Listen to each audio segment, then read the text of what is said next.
Good morning, good day, everybody here in from the GCCM in London and out there on the World Wide Web. We're going to discuss today the role of women in the tech industry today and more tomorrow. So, and for this, I would like to welcome my fellow panelists here at the topic sponsored by Horisen. So it's over to you, over to Miami, Sabine. How are you? Hello, everyone. Very well. How are you guys? Great. We're all great. Maybe you can introduce yourself a little bit. Yes, I can. So I'm Sabine Majric. I'm the CCO in Horisen. I'm working in IT and telco industry. Oh, do I need to say how many years? So for 24 years. So it's kind of a long career. And I really wish that many ladies would choose this career because it's really amazing. And I'm looking forward to see much more ladies in this tech industry. Fantastic. Thank you, Sabine. And it's always glad having you and being around for so many years. So thank you for that. So let's many more. Absolutely, for sure. If you let me, if you allow me. Sarah, over to you. Good morning, good afternoon. How are you? Good afternoon from Muscat. So I wish I was there in London with you guys. It is my home. My name is Sarah Narag. I'm currently the Senior Manager of Billing Collections in the wholesale unit of Omantel. My career started not that too long ago, let's say maybe about 13, 14 years ago in the telecom industry. I started in Tier 1. And I moved here maybe 6 years ago to do what I'm doing, and very much like Sabina, and I think everyone here, it's about, I would love to see more women in leadership, more women in telco, and let's see how we can do this. Okay, fantastic, and welcome, and thank you for being on this this panel, and again allowing me to be here as well. Humble as always. Thank you very much, Sarah, and greetings to the lovely city of Muscat. Now here live in London. Yeah, which I'm getting intimidated here, ladies. Trust me. No, Joanna, welcome. Hi, everyone. My name is Joanna Kuligowska. I am a head of global market intelligence and managed services at HOT. Pretty much a furniture now in the messaging industry, I think, close to over a decade of experience, specifically in messaging field. This industry is my great passion. I'm very passionate about technology. I'm really pleased to be here. I'm really happy to see so many familiar faces. Really nice to be back to Women in Tech. Yeah, looking forward to the discussion. Thank you so much, and good having you. Always a pleasure, Joanna. And yes, Luana, I'm so happy to have you here as well as my colleague as well. As my colleague, GTC. Yeah. So thank you so much for being here. Maybe you just can take a minute to introduce yourself, please. Sure. My name is not Joanna, it's Luana, very similar, but Luana de Luna Sena. And yeah, I am your colleague now from GTC, Global Telco Consult. I am the Business Development Manager. And it's been 10 years that I started studying telecom engineer. And now it's been 1 year that I am in the industry of business messaging. And I am one of the us ladies that is really proud to be a lady in tech. Really happy to be here. Thank you, Eric. Thank you, Luana. You know, I'm getting really intimidated here. Anyway, fantastic having you both here live with me, and of course Sabine and Sarah virtually. Next time, please, I would love to have you live with me here, but I know that will happen soon. So, Sabine, if I can start off with you, tech industry landscape. I mean, give us an overview. What are we talking about?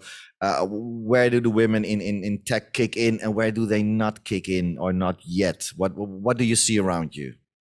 I would say that the ladies are kicking more and more in, and I don't see really a place where women should not kick in, because it's nothing that women cannot do. So the problem I would see is that it's still not enough ladies choosing tech universities. That is the problem. That is why they are not kicking in, because we can talk about our wishes to have more ladies in the tech industry, but if you have just 20% of girls, young ladies joining the tech universities, finishing the tech universities, then you cannot expect that you will have 50-50 with employees, because it would be unreal. The math would not work. I think that should start much earlier.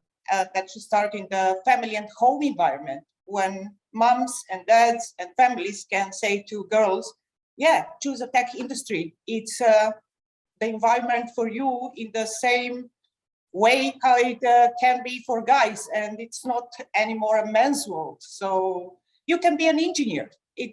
That is the point where it should start, because if it's not starting there, if these young girls and young ladies don't have a female role model in the tech industry, then they will not really go in this direction. And as long as we have such or much smaller amount of women finishing the technical university, the workspace diversity when it comes to gender will never be equal or even close to equal. So it's something that should be, it's like a seed, and we are on the point to put this seed in the ground. And then in a decade or 2 decades, maybe we will come to the place where men and women will be in the equal amount joining the tech industry and the telco industry. Okay, thank you. Great opening statement, Sabina. Sarah, what do you see around yourself? Well, what environment? I think if we're now looking at, let's take a look at numbers, because I think for me, this is actually really interesting. So I think back in 2019, there's research showing that within large tech companies, the female workforce is sitting around 30%. And now we're looking in 2022, this is approaching about 32.8%. Now, it's great that there's an upward trajectory, and especially in light of the pandemic that we're going through, and females being disproportionately affected by it as well. It's great that within our industry, we are still seeing the upward trend. And I think that is obviously directly related to the ability of our industry to be flexible and change with these flexible working models. In terms of, if we're going to go into the reasons why there's not enough women in the industry, I think Sabina touched on it perfectly. But for me, I think it's twofold. I think there's the issue where we do have some social and cultural responsibility. If we look at how traditionally girls have been brought up, it's to be perfect, to stay away from risk. And where we have men who, you know, traditionally as boys, they're taught to be braver and take more risks. And I think this also becomes apparent when you hear research showing, for example, there's an HP report that shows that women only apply for jobs when they have 100% of the qualifications. Men do it when there's only 60%. But the thing is, and there's research showing that women are smart, and girls have always outperformed boys when it comes to subjects in school, including STEM. So there's a gap here, because we are intelligent enough, we can do it. But I think there's a social aspect where we're not brave enough. We're not stepping out of our comfort zone. I think this has a direct impact on why there's not enough in STEM and in C-suites and in executive. Thank you, Sarah, and this is sorry for the interruption. Joanna, I saw you nodding like this. Yeah, she's right. Please add. Yeah, I think I really couldn't agree more with Sabina, with Sarah. I think what I see personally is lack of leadership and mentorship for women in the industry. And because it's a bit of a chicken and egg story, we don't have more women coming into the industry because very often they don't, as women, we don't see ourselves where can we progress our career in another 2 years, 5 years time, because there are not enough female role models in senior management and leadership. I think that is very important, that from organization point of view, that has to be stimulated from C-level. And I think the aspect of girls not joining technical universities, I can imagine well, I didn't graduate from technical university. I'm completely, I studied languages. It just felt like a right choice at that time of my life because it's just intimidating and it seems very complicated to enter university that can be so male dominated. And I think it takes more women like us to go to those universities, to share our experience that actually, hang on, well, working in technology is fun. There are many types of jobs in that sector that very often might not be that technical, or maybe it's not that hard. We can do it. We can do anything. Just like Sabina said. Mm-hmm. No, I mean, I'm in tech since I'm the dinosaur here. You know, I'm in tech since 35 years. So yes, I'm the dinosaur here, and it is funky, and it's becoming more funky than ever. Luana, your opening statement. What do you see around you? Oh wow, what do I see around me? So first, when we are girls, really young, we are taught to play with dolls, and we need to behave well and dress well. And while the guys, they go play with video games, for example. They can be technical, they can play there. So why, since we are young, we thought that you need to be perfect, you need to be a princess? No, we can deal with technology and we like it and it's interesting, so why not? It is challenging to be an engineer, yes. My God, at my university, we were lucky that we had like 25%, and that's a lot. It is hard to join the industry. All the professors, they're all men.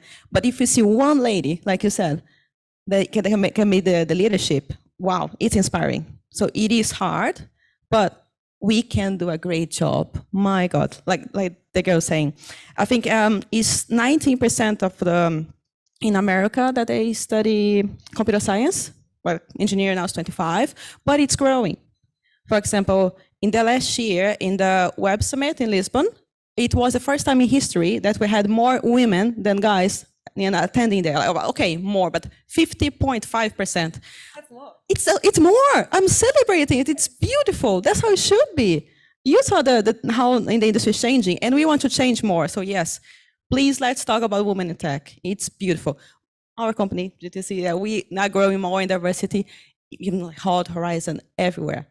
CTO, Sabina here, he's how many % of the women are in the C-level? It's really low. Why? Because I think it's 40% chance that they say, if you are a lady, what are the chances that you can go progress in the company and the career? Is 40% compared to 60% of a man.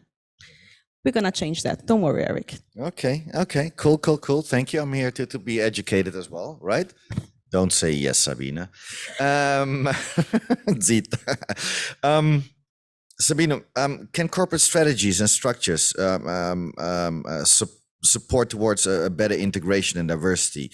And do we see already some good use cases? I mean, what can you share with us?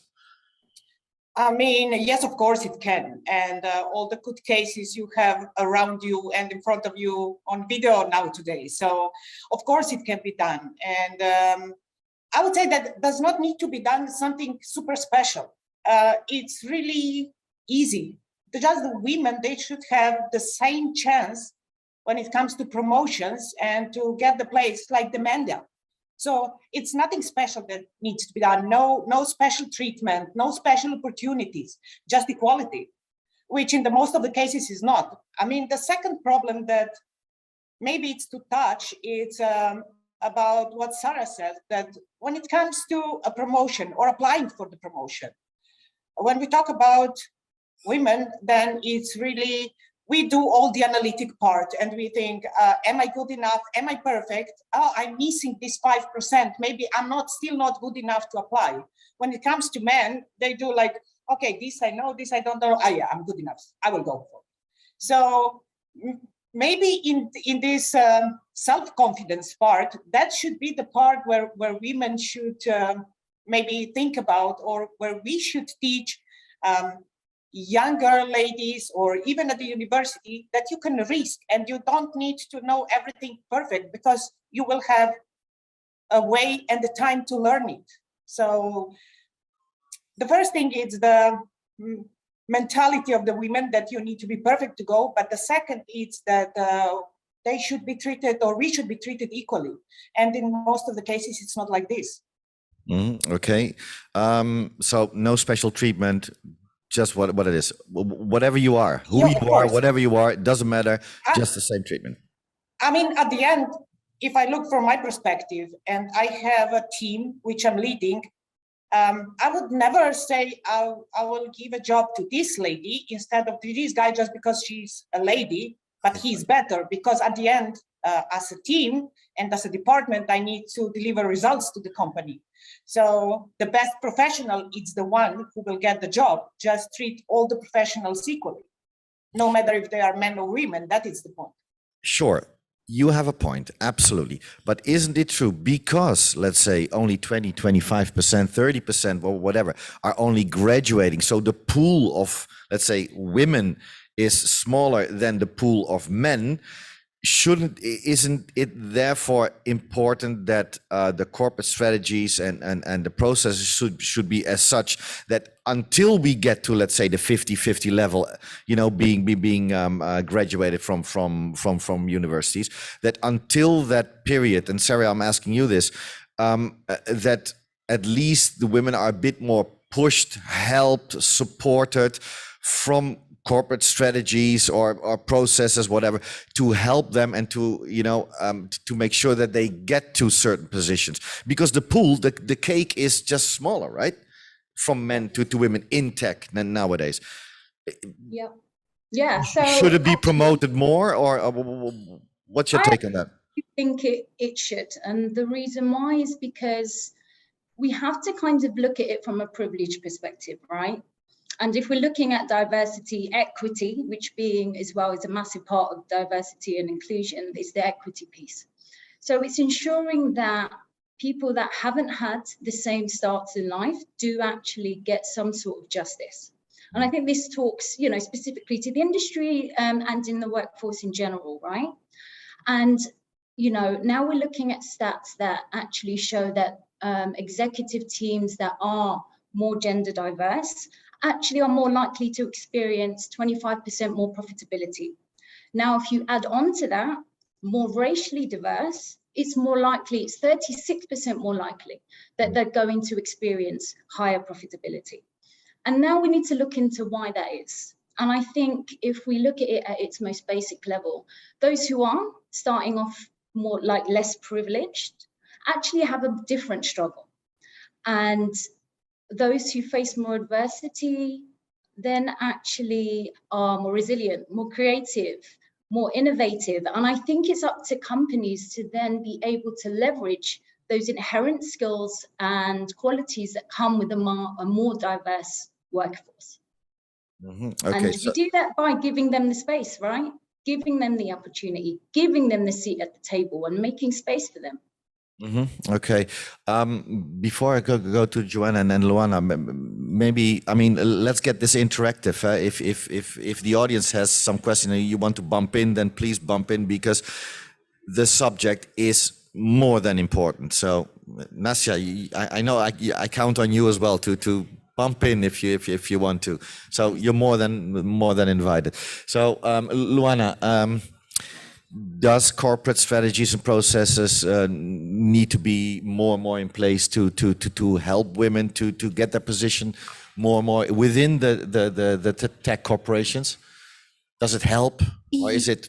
Yes, I agree with both, like Sabina, Sarah, because it's the two things. Yes, you need to be a good professional, otherwise I'm not going to hire you. Yes, we should incentivize you. So how can we do it? Start from the beginning. Let's get this lady and she's really good. Make her an example and let her train someone else to grow it as well. We feel more comfortable, and then everyone around, or even the male or the other guys, will see like, actually it's good. They're actually good. Well done. And we were going to try harder. So if like this, talking here in the GCCM about women in tech is already something that, yes, we could get more guys to see it, but online here as well. But it's a start. I think that's where we should go. Okay. Well, anyway, with the care community, there's also a magazine called Women in Tech. So please take your copy at the desk and read it. Men, you should read that as well. So thank you. Joanna, what should we do? What should corporations? How can corporations help and support to get a more equal I think a few better ways. balance? There are so many things that can be done, and I believe in many organizations are being done. If I take example of my company, Holt, we have a very good personality assessment system that we use in recruitment. I think it's really important when it comes to recruiting talent to perform an unbiased, neutral assessment of the candidate's skills. When I say unbiased, we have to talk about the unconscious bias, and training within any organization, top to bottom, across any level is needed, because it's an unconscious bias, and very often people might not be aware of that when recruiting people. And I think the very important thing, or I said this before, is to have a proper mentorship program. And that's not just for women, for men and women. So if it's about nurturing talent and finding people within the organization and allowing them to grow and showing them, okay, we see those qualities in you. You could do this job. Let us teach you how. Let us show you how to do it. So there's so many things that can be done on the corporate level. But I think the most important thing, it has to be from the top to bottom in the organization. And that approach, here in the UK, it's not that bad, right? We just had Boris Johnson announcing transparency. Who's that? Boris who? Transparency in pay. So things are definitely improving. But there's still so many markets where women are discriminated.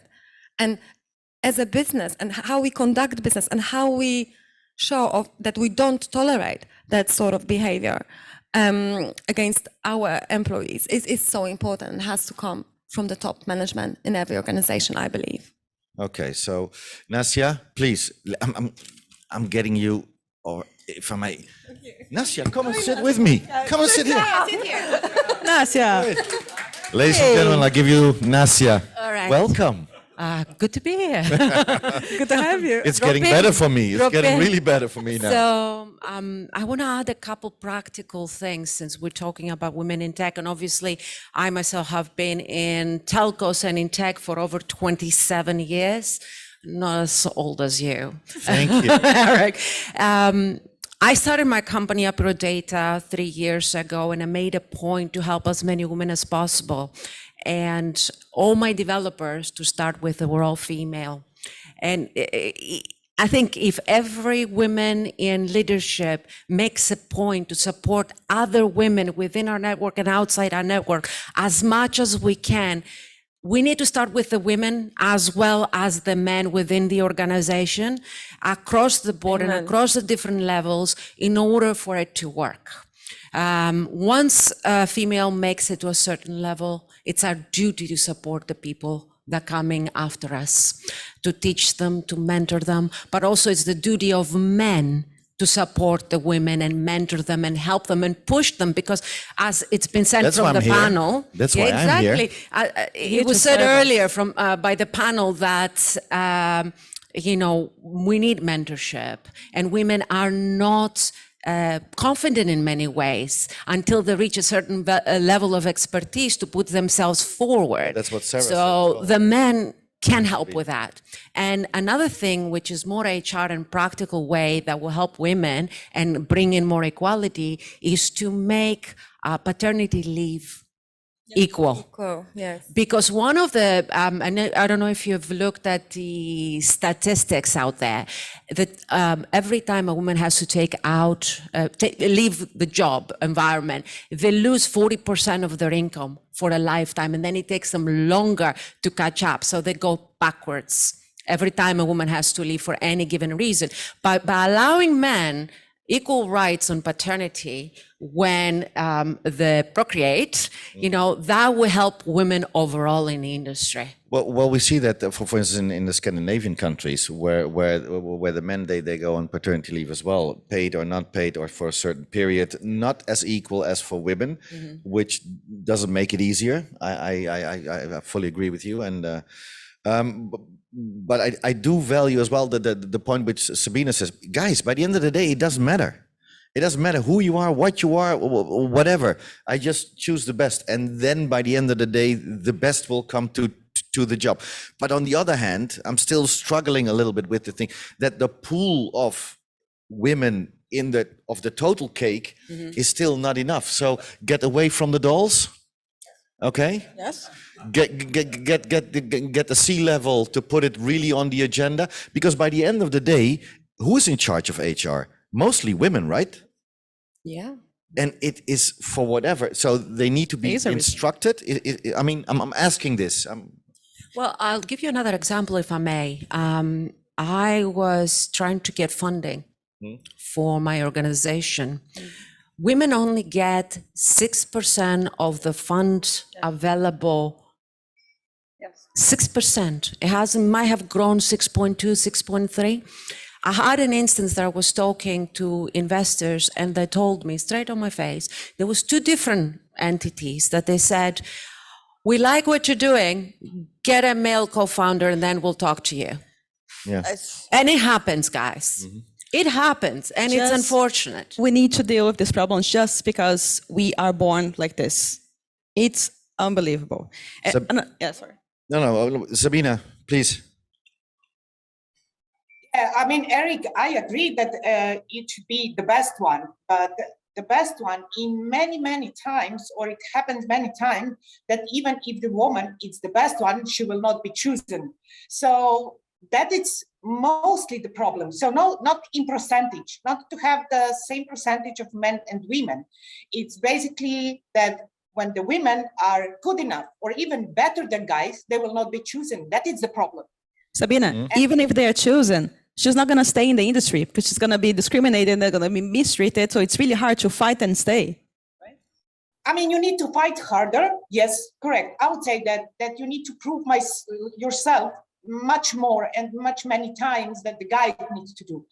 But still the problem is that when it comes to the promotion, basically that I would say that this is leading to the main problem, because when you are on the way to be promoted, it will be a guy. And then here we are missing the role models. Here we are missing the ladies, which can be showed as C-level, or it can be seen as C-level, and they're the main role model for all the ones which will even do the first step to go in this direction, because they will be motivated, they will have something, they will have a goal, they will have a picture. And here it's the problem. It's not so much a problem of women getting in tech, it's the woman getting promoted in tech. Okay. And staying in tech as well, right? We spoke about this, and I think we cannot, we have to address that a lot of women are facing leaving their job because they have to make a decision whether they want to have a family or whether they want to have a career. And I know we've been now through a very special time, and in the pandemic, we've definitely transformed the way we approach business and how we work, and that flexibility has, a certain flexibility in working has emerged that actually will help a lot of women, but also there's a flip side to it, because staying at home for many women meant during the pandemic that actually there were kids at home and then homeschooling and a lot more stuff to do. We guys didn't know what to do. We were so nervous. We were so nervous at home. Maybe you need to start playing with dolls. Yes, play your dolls. Have a family. Take care of yourself and your. You have. I have 3 daughters. I have 3 daughters. How are they? And they're fantastic. And first of all, they love daddy for sure, of course. And I used to work, and that's why I'm happy. And I'm coming to you, Tola. I'm coming to you. You know, I used to work for 12 years, 11 years for France Telecom. And who was in charge? Who was my boss? Claire Papineau and Anne Morel. Women. and I learned a lot. And you were surprised by that, right? Oh, No, I was not surprised. I was happily learning. Tola, please. Tola, do you want to join us too? Go on. Come and take a seat. Come on. Take a seat.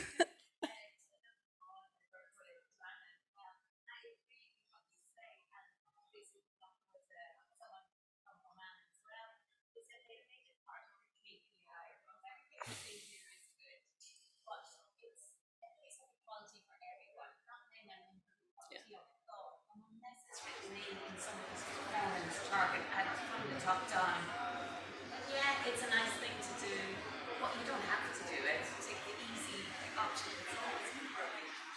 I think the HR has a lot to say.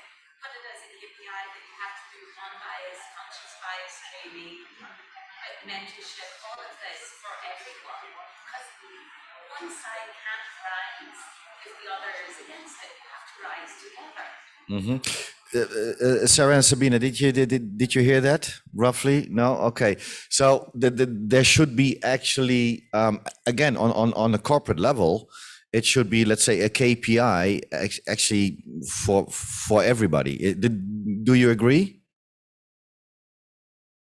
To get more women, let's say, not only Not promoted, necessarily. but It's not what Tola said, that there should be more women, that the KPIs should be clear, that, okay, the recruitment has to be performed unbiased, that it should be performed with diversity in mind, in all meaning of Yeah, but diversity.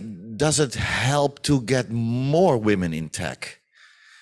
Because I mean, what Sabina also mentioned, it is, yes, that they're coming probably more women in tech, and there will be retention, and people will leave because for whatever stupid reasons, and they will not come back, or we have a difficulty to get them back on board. But as Sabina mentioned, it's difficult to get them promoted, and these people who are promoted, these women, okay, who are promoted, can maybe help other women as well, or be a role model. I mean, you mentioned role model. Is it enough? What do we need? I'm looking for the answer.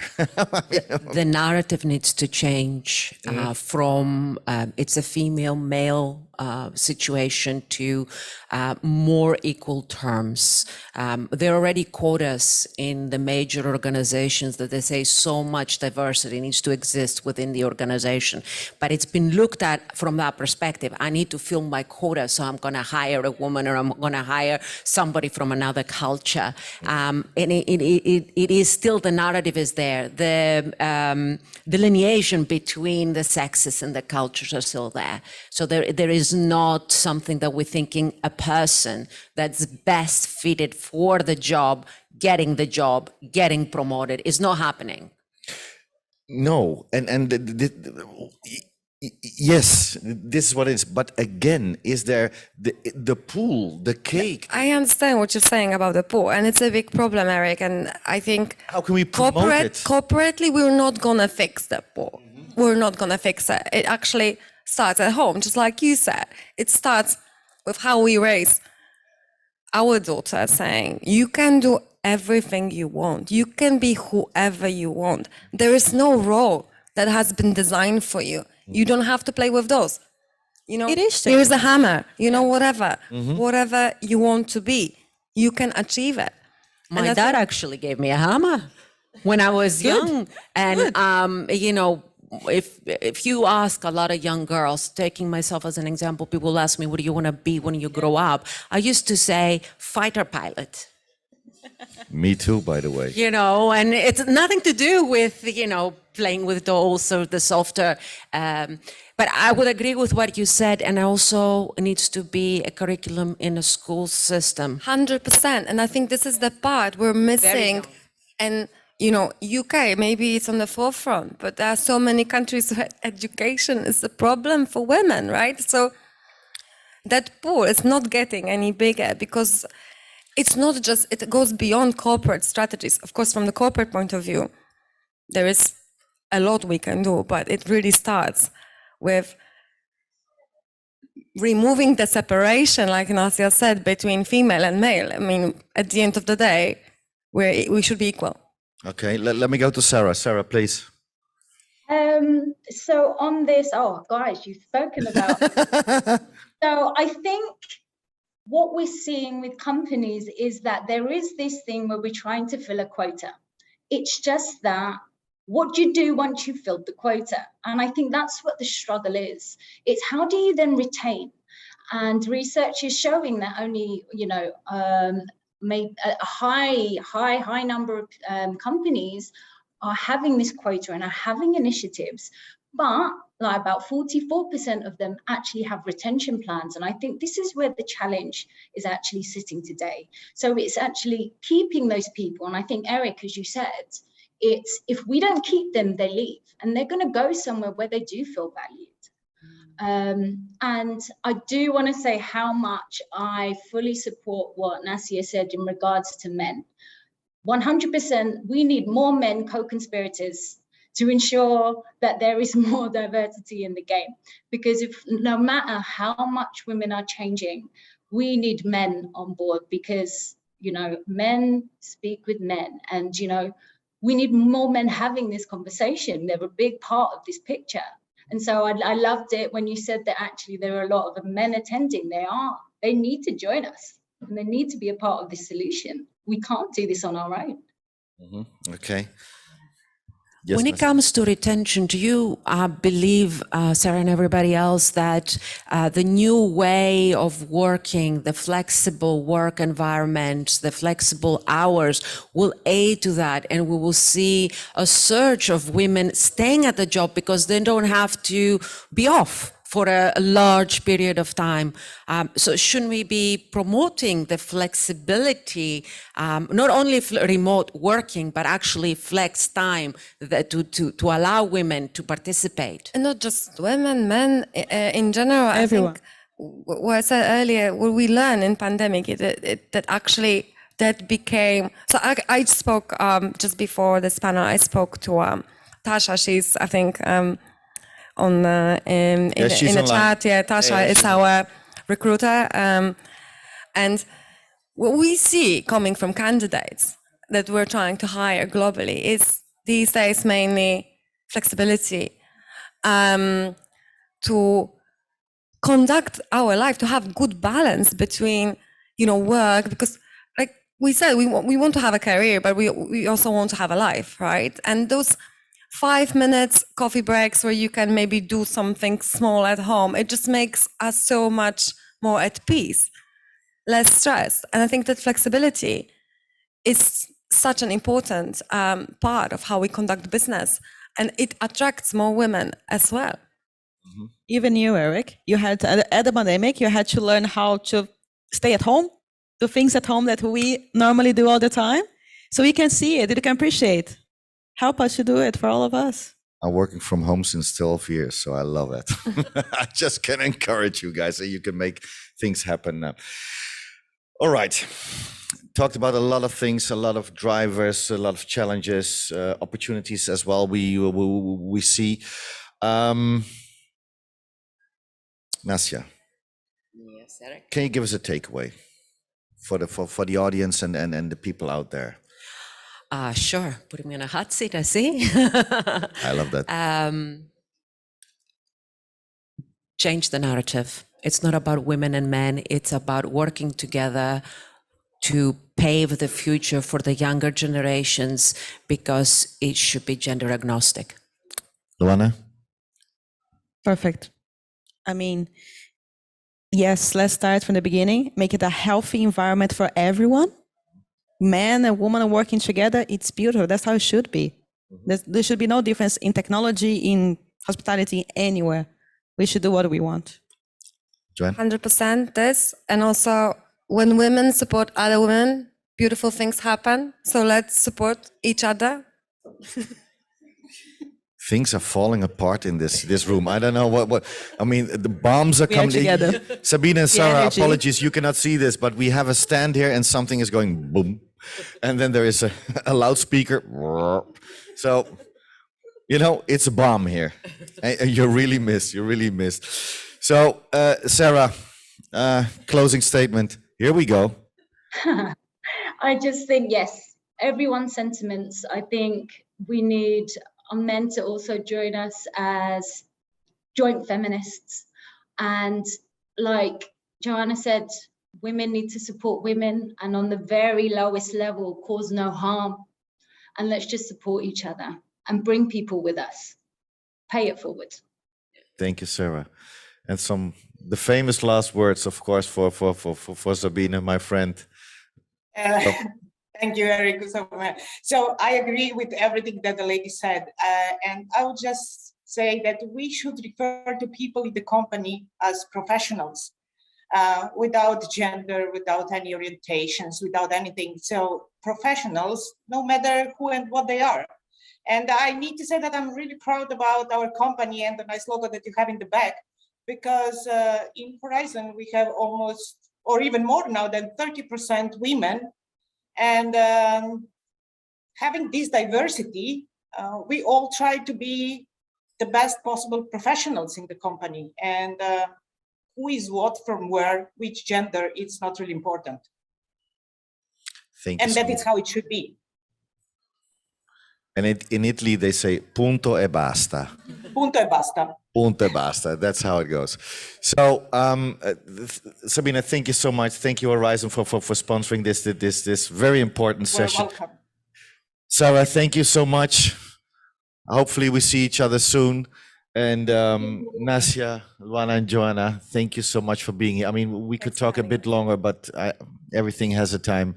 But I think the message has been brought and broadcasted to the people here, which I would like to thank you, audience, for being here and staying with us, and for you out there. So thank you so much. Love you all. For letting me crashing the party. I love it when you crush the party.